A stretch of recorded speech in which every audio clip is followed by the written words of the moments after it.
How to transfer money from Chime to Bank of America. Hello everyone, welcome back to the channel, and in this video I'm going to show you how you will be able to transfer your money from your Chime account to your Bank of America account. So first of all, just open your Chime account, and after that just simply log into your account. And once you are logged in, then you will be able to see the option called Move Money icon from the top. So all you have to do is just tap on it, and after that just click on transfer, and then add an external account, for example your Bank of America account number.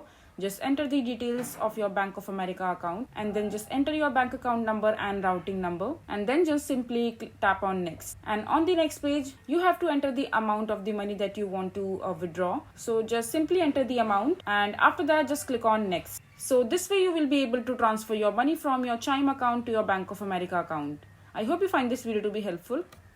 So that is it for this video. If you find this video to be helpful, make sure to hit that like button and don't forget to subscribe to our channel for more such informative videos, and I'll see you the next time.